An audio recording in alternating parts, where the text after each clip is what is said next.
রাধে বন্ধুরা, আজকে কচুর লতি রেসিপি দেখাবো। এটা হালকা ভাপ দিয়ে নেব। জংলি ভিতরে লতি কিনে আনবে না, এটা চুলকাবে গলাটা। একটা ভালো লতি মানে ওটা লাগানো লতি কিনে আনলে গলার চুলকাবে। এটা হালকা ভাপ দিয়ে নিব 1 মিনিট। লতিটা হালকা ভাপ দেওয়া হয়ে গেছে। আমরা তো এটা জঙ্গলে লতি থাকলে চুলকাবে, মানে নিজেরা কচু লাগিয়ে লতিটা নিলেও এটা চুলকাবে না। আমরা তো এটা নিজেরা কচু লাগানো লতি নিয়েছি, এটা চুলকাবে না। তবুও আমরা একটু হালকা ভাপ দিয়ে নিয়েছি।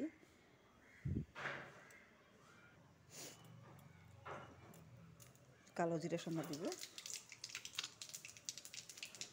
আর একটু পেঁয়াজ দিব। লতিটা ঢেলে দিব।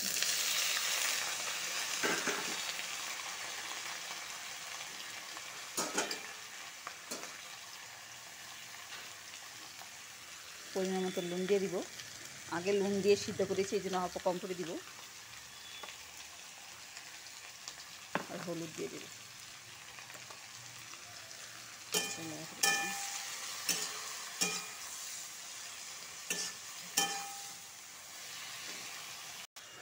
2 মিনিট মতন ঢেকে রাখবো। ঢাকনাটা খুলে দেখব।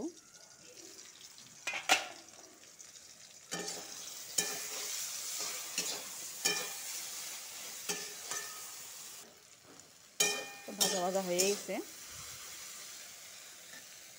সরষা বাটা আর কাঁচা লঙ্কা বাটা, পেঁয়াজ বাটা আর টমেটো পেস্ট দিয়ে দিব।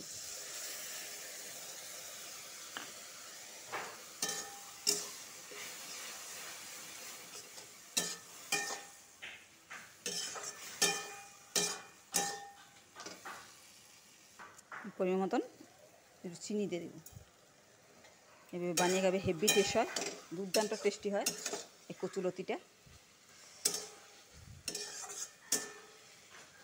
সরষা দিয়ে বানিয়ে খেলে বেশি টেস্টি লাগে, অনেক ভালো লাগে। তোমরা বানিয়ে খাবে এভাবে। আশা করি তোমাদেরকে এই বানানোটা ভালো লেগেছে। রেসিপিটা হয়ে গেছে, বন্ধ করবো।